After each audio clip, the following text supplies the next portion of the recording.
August 23, 1942. The banks of the Volga River, Stalingrad. The name hangs heavy in the hot, dust-choked air. From a cracked embankment, you watch the city grind under a sun so white it bleaches all color from the world. The river smells of oil, iron, and the distant temps of explosives. Factory chimneys cough soot into the sky, and the skeletal frames of apartment blocks jut out like broken teeth. Somewhere in the distance, a woman sings a thin, steady hymn, snatched away by the wind. The German Sixth Army, under the command of General Friedrich Paulus, has been driving across the steppe for weeks. His men arrive in columns, infantry in dusty grey uniforms, their faces weathered under steel helmets, the rattle of machine guns on their belts. Lorries packed with ammunition release the clean, chemical smell of diesel. Behind them, Panzer III and Panzer IV tanks crawl forward, their tracks chewing up the earth. Overhead, Stuka dive bombers scream, their sirens wailing like mechanical harpies. The Luftwaffe, Germany's air force, claims it will pave the way. But they are not walking into an undefended city.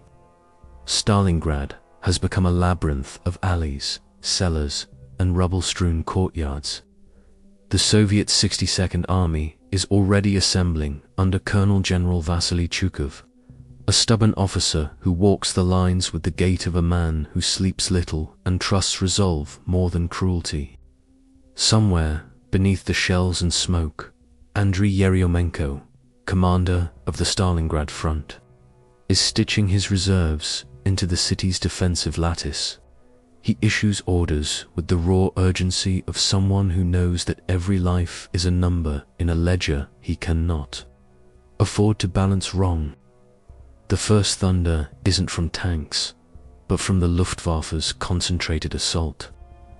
The initial bombardment is a deliberate, industrial affair. Incendiary canisters fall like false stars, turning timber and paper into tongues of flame. Oil tanks detonate with the suddenness of cannons. The surface of the Volga becomes dotted with floating wreckage and the small, stunned shapes of men and horses. The city's skyline dissolves into smoke and falling masonry. Men who had breakfast on their stoops an hour before now run with their shirts open, faces blackened beyond recognition. Inside the gutted factories, the Soviets' T-34 tanks, squat silhouettes with sloped armor, jockey for position in pits and wide avenues.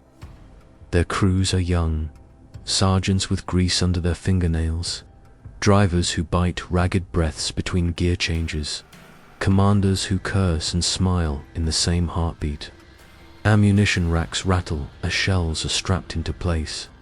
Soviet anti-tank guns, the 45mm and the heavier 76mm field pieces, crouch like waiting animals, ready to lurch into life.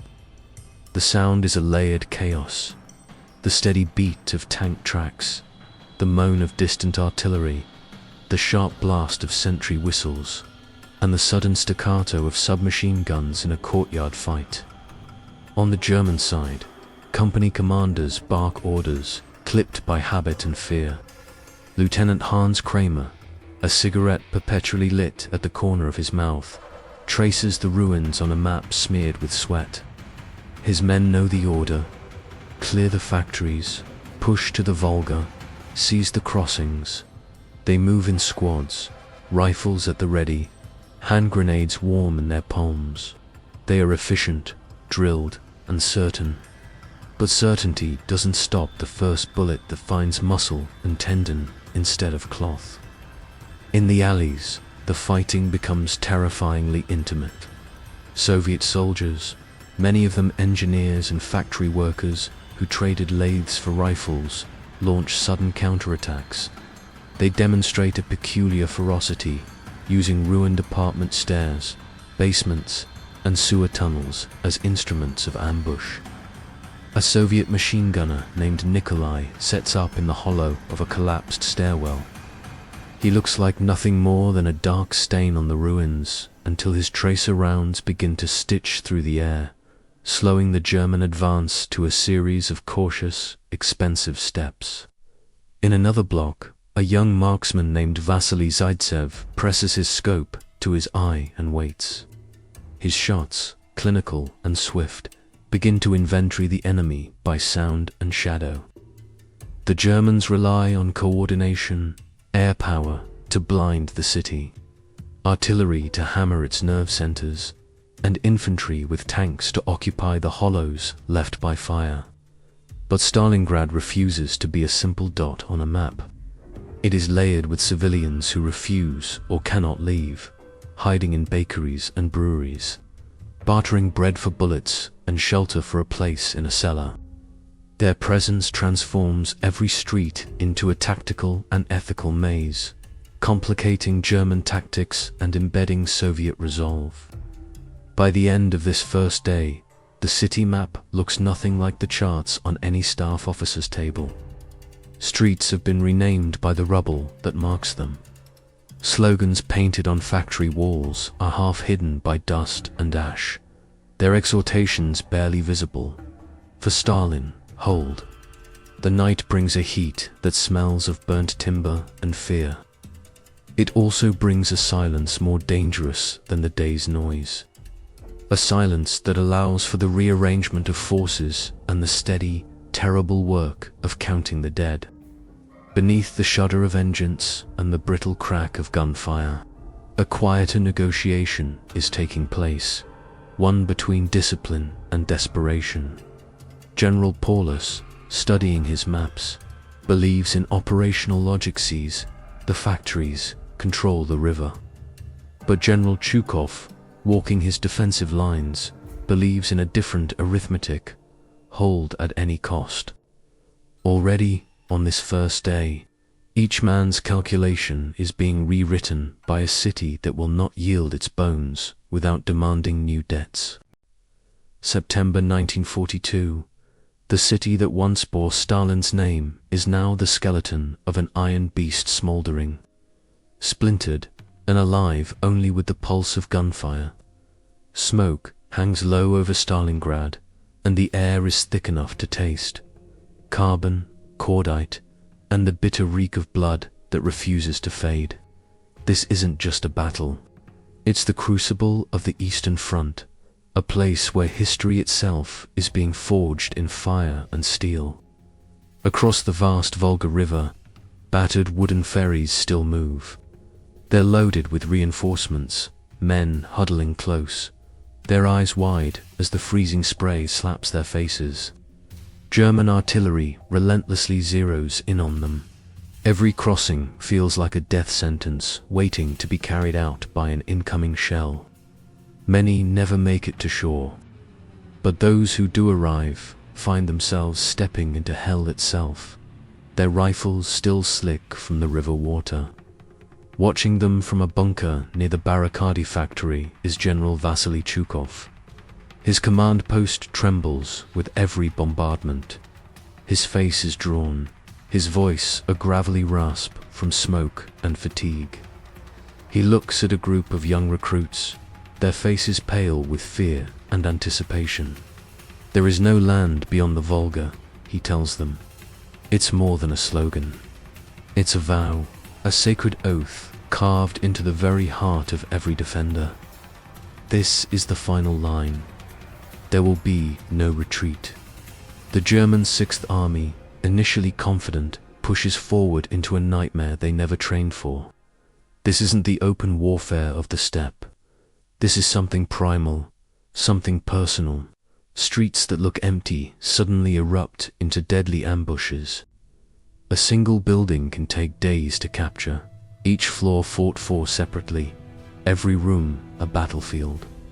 The Germans have a name for it, Rattenkrieg, the Rat War, and it fits perfectly.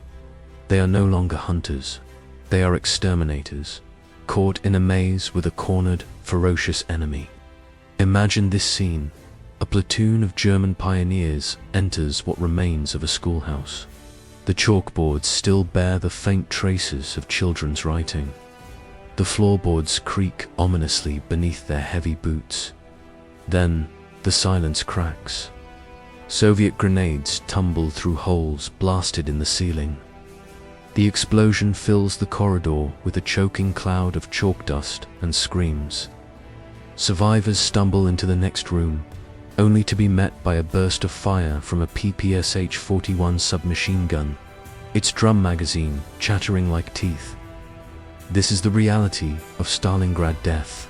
Can come from above, below, or from a shadow you never saw. By night, neither side truly knows who controls what. Buildings change hands for 5, even 6 times a day. The chaos is so complete that the Germans begin naming landmarks just to make sense of the carnage.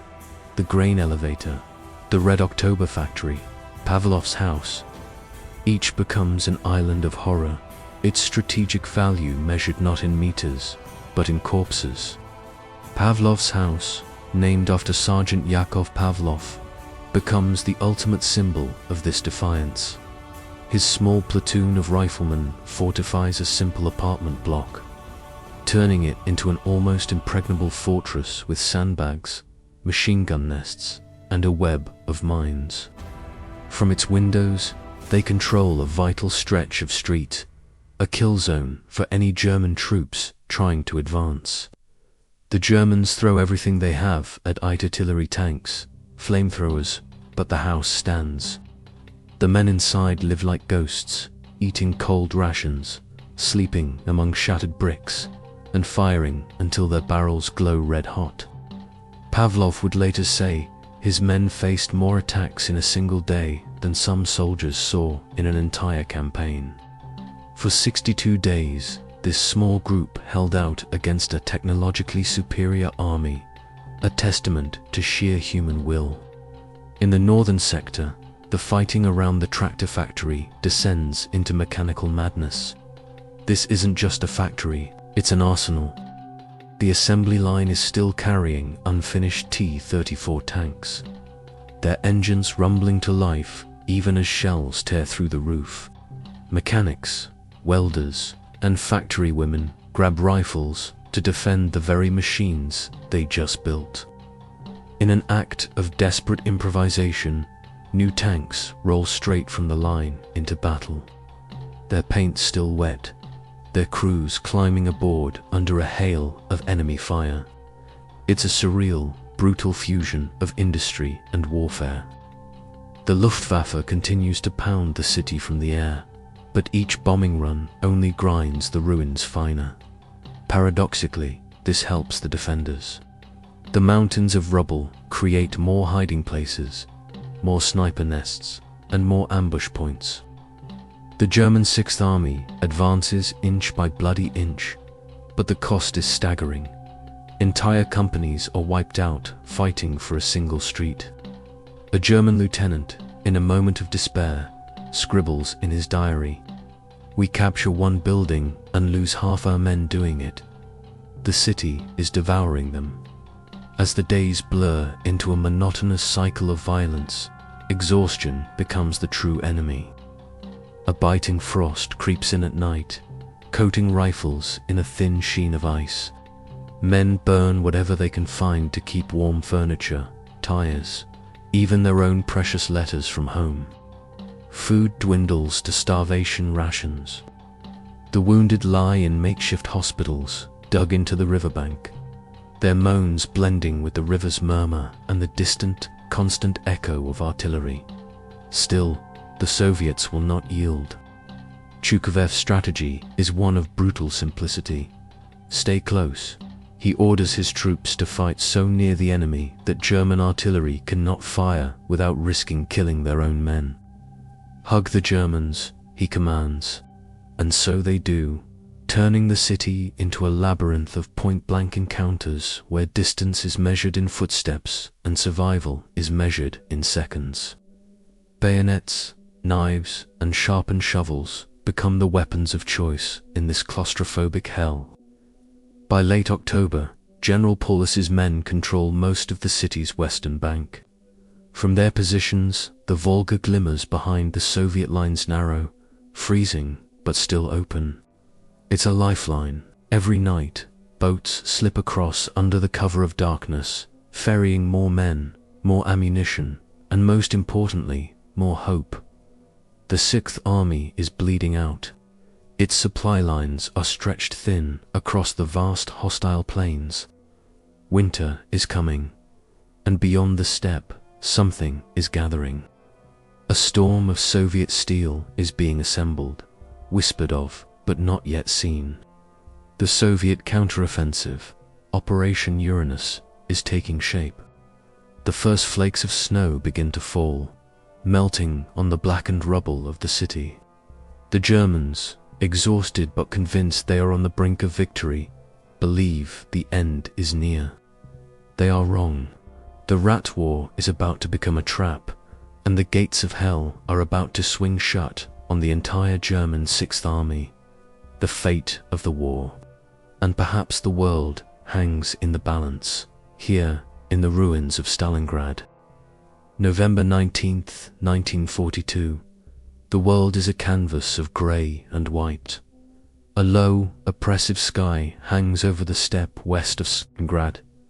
Snow, driven by a relentless wind, drifts across a desolate landscape, blanketing the scars of war-frozen bodies, the tracks of tanks, the charred skeletons of farmhouses. The wind is the only sound, a sharp, indifferent howl across the endless plains. Then, at 7:20 in the morning, the silence shatters. The Soviet artillery opens its throat. The horizon explodes in a continuous, rolling wall of sound.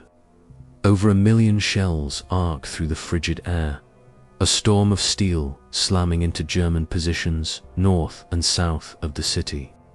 For nearly an hour, the world is nothing but concussion and fire. In the German trenches, men press their faces into the frozen earth, their helmets ringing like church bells, as snow and dirt rain from the sky. Horses scream in terror. This is the beginning of Operation Uranus, the Red Army's grand, devastating counterstroke. For weeks, under the noses of the German High Command, a monumental force had been gathering, while General Paulus and his Sixth Army were bleeding themselves dry in the rubble of Stalingrad. 3 entire Soviet fronts, commanded by the legendary marshals Gukov, Rokossovsky, and Vasilevsky, had assembled on the flanks. These flanks were the German army's Achilles heel. They weren't held by elite German troops, but by their allies, the Romanian Third and Fourth Armies, stretched thin, poorly equipped, and utterly unprepared for the Russian winter. They were about to be swept away. Out of the white haze, they came, Soviet T-34 tanks, appearing like predators from the blizzard, their turrets swinging, machine guns spitting fire. Behind them, a tide of infantry surged forward. Men bundled in thick sheepskin coats, their faces wrapped against the biting cold, with bayonets fixed. The Romanian lines didn't just bend, they disintegrated. Communications collapsed. Panic set in. Men fled for their lives, abandoning their posts, their vehicles, their artillery. Chaos reigned. By the second day, the breakthroughs had widened into massive gashes in the German front, dozens of kilometers long. At his headquarters in Gumrak, General Paulus received a stream of fragmented, panicked reports. They made no sense. His operations officer, General Schmidt, stared at the maps and insisted they could hold the line, that this was a limited attack. But the reality outside their command bunker was a tidal wave of destruction. Soviet armored columns were racing unopposed across the snow-covered steppe, severing rail lines, cutting roads, and encircling everything that bore the German eagle. The trap snapped shut on November 22nd near the small town of Kalek. The steel jaws of the Soviet pincer closed. The northern and southern spearheads finally met. Tankers from 2 different Soviet armies climbed atop their machines, embracing in the icy wind, waving red flags. A triumphant cheer rose through the swirling snow. Stalingrad is surrounded. Inside the pocket, the Kessel, the cauldron, as the Germans would call it, over 300,000 men were now trapped. The entire 6th Army, plus parts of the 4th Panzer Army. They were caught in a frozen bowl of ruins and steppe, their supply lines severed, their airfields under constant bombardment. Their lifeline to the outside world was gone. Paulus, pale and sleepless, sent a frantic message to the Führer. His plea was desperate and clear. A breakout is essential. Otherwise, annihilation is certain. But from his distant headquarters in Rastenburg, Adolf Hitler's voice crackled back with chilling finality. The 6th Army will stand fast. Stalingrad must not be given up. The city is to be held as a fortress. That single, simple command sealed their fate. The men in the Kessel were no longer fighting for conquest. They were now fighting for survival. The German Air Force, the Luftwaffe, promised a massive airlift to keep them supplied 500 tons of food, fuel, and ammunition per day. It was a fantasy. In reality, they were lucky to get 100 tons. Many of the supply planes were shot down, or dropped their precious cargo directly into Soviet lines, or onto empty fields. The consequences were immediate and brutal. Bread rations shrank to mere crusts. The army's horses were slaughtered for meat. With sanitation breaking down, typhus began to spread through the crowded, filthy trenches. And every day, the cold grew more intense. -20 degrees Celsius. Then -30. Oil froze, solid, inside engines. Rifle bolts jammed. The pure white snow around the field hospitals turned pink with blood. Meanwhile, the Red Army relentlessly tightened its grip. Soviet artillery formed a perfect ring of fire, a circle of death that hammered anything that moved inside the pocket. Columns of black smoke rose into the grey sky, marking the graves of supply convoys and panzer columns that had tried to reposition. The vast steppe became a cemetery of twisted metal-wrecked trucks, shattered tanks, and the broken dreams of an empire. And inside the ruined city of Stalingrad itself, a miracle was happening. General Chukov's 62nd Army, the defenders who had been pushed back to the very banks of the Volga River, realized the unthinkable was coming true. They had outlasted the siege. Now, the hunters had become the hunted. Soviet soldiers, who once fought with their backs to the water, were now pressing forward, attacking the encircled Germans from both sides. For the German soldiers trapped in that frozen cauldron, the world shrank to 3 simple, horrifying things: the cold, the hunger, and the hollow. Whistling sound of shells landing closer and closer every single day. Their maps were useless. Their orders were suicidal. Yet, incredibly, discipline held on. Officers still saluted. Field chaplains blessed frozen bodies before they were buried in the snow. Medics stitched wounds by the flickering light of candles. One sergeant, in a moment of clarity, wrote in his journal, "We no longer fight for Hitler. We fight for each other, for one more hour alive," as December bled into the new year. One last, desperate hope flickered on the horizon. A rescue attempt, codenamed Winter Storm, led by the brilliant Field Marshal Monstein, was fighting its way east.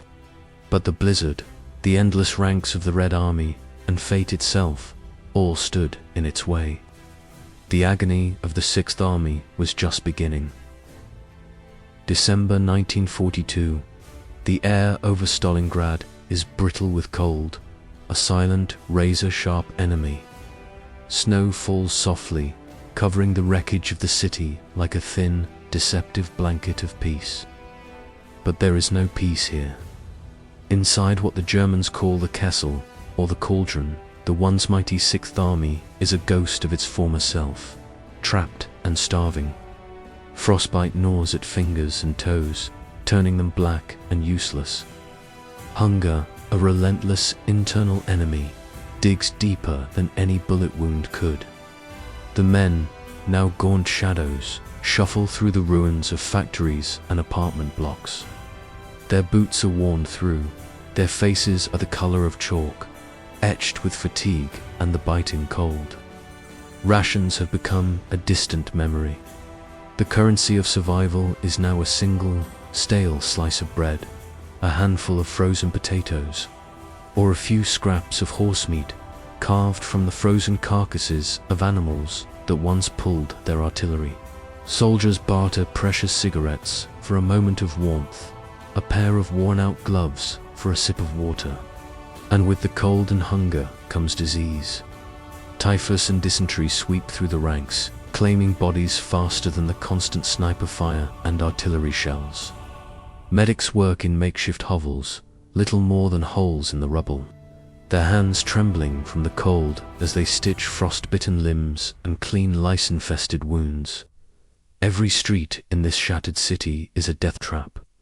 A German tank turret protrudes from a crumbled wall like a blackened, broken tooth. A flash in a distant window means a sniper has you in their sights. Anyone who dares venture out to retrieve supplies dropped from the sky risks being cut down in an instant. Lieutenant Hans Kramer, his face now gaunt and pale, scribbles in his diary by the light of a flickering candle. "We are alive," he writes, "yet death is nearer than ever. I hear men cry in their sleep, not from nightmares, but from the raw physical pain of hunger."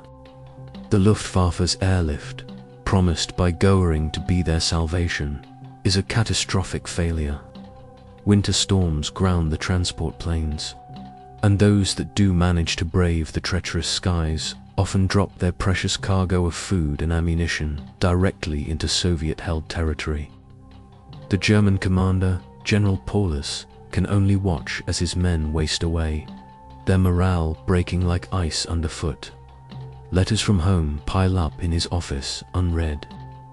They are painful reminders of lives left behind, of families who are warm and safe, unable to comprehend the hell their sons and husbands are enduring. Meanwhile, on the other side of the line, General Chukovets's Soviet soldiers are tightening the noose. The city that was once a jagged puzzle of factories and homes has become a cage, and the bars are closing in. Soviet patrols, masters of urban warfare, skulk through alleys and sewers, launching sudden, brutal surprise attacks. They recapture positions the Germans bled for just weeks before. The legendary Pavlov's house, a fortress that became a symbol of Soviet defiance, still holds, but its defenders are a skeleton crew, exhausted yet unyielding in their defense.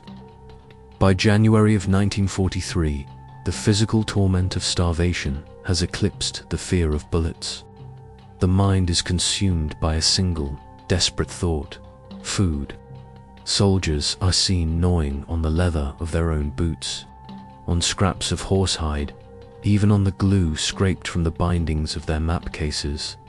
Frostbite and illness are rampant. In the makeshift field hospitals, limbs are amputated without anesthesia, the screams of men echoing through the frozen ruins. The winter is merciless. The nights are an endless expanse of darkness and cold, punctuated only by the crack of rifle fire or the crump of a distant mortar. Paulus, in a bizarre and cruel gesture from Berlin, is promoted to Field Marshal. It's a rank no German officer has ever held while surrendering. The message is clear: fight to the death. He writes desperate pleas to Hitler, begging for permission to break out, to save what's left of his army. The pleas are ignored. Hitler's orders are simple and absolute. The Sixth Army must hold Stalingrad. To the men trapped in the Kessel, these commands are not just cruel, they feel mythical in their detachment from reality. They are no longer fighting for victory. They are fighting for one more sunrise, for the faint, impossible hope of seeing their homes again. In mid-January, the final act begins. The Soviets launch Operation Ring, a massive, coordinated assault designed to crush the last pockets of resistance. Armored divisions slice through the remaining German strongholds in the northern sector of the city. Soviet infantry presses forward relentlessly, house by house, ruin by ruin, leaving no room to maneuver, no place to hide. The Germans are completely exhausted. Their ammunition is nearly gone. Their heavy weapons are frozen and silent. The winter refuses to relent. After days of non-stop artillery, bombardment, and vicious street combat, Pavlov's house finally falls. Every building around it is reduced to rubble. A thick, white-grey fog of smoke, ash, and the frozen breath of dying men blankets the scene of death and ruin. On January 31st, 1943, the end comes. Field Marshal Polis, broken, frostbitten, and defeated, surrenders. He walks out from the basement of the Univermag department store, a tattered ghost in a once proud uniform, his senior staff trailing behind him. Over 91,000 German soldiers are marched into captivity. Of those men, only 5,000 will survive the brutal conditions of the Soviet prison camps to see Germany again. Outside the Kessel, the Red Army raises its crimson flags over the smoldering ruins of the city. General Chukov, his face lined, blackened with soot and sheer exhaustion, walks among his victorious troops. The victory is absolute, but the cost is staggering.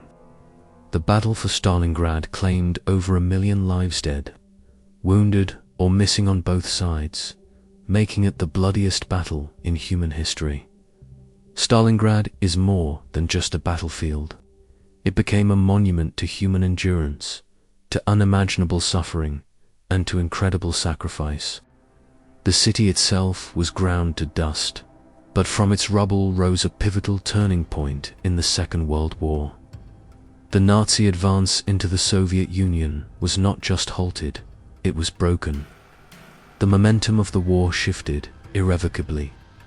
On these frozen banks of the Volga, the world had witnessed a city fight back like a living creature, a testament to the iron will of those who defended it, and a horrifying warning of the true human cost of war. Thank you for watching. If you found this story powerful, please consider liking this video and subscribing to our channel for more deep dives into history's most critical moments. We'll see you next time.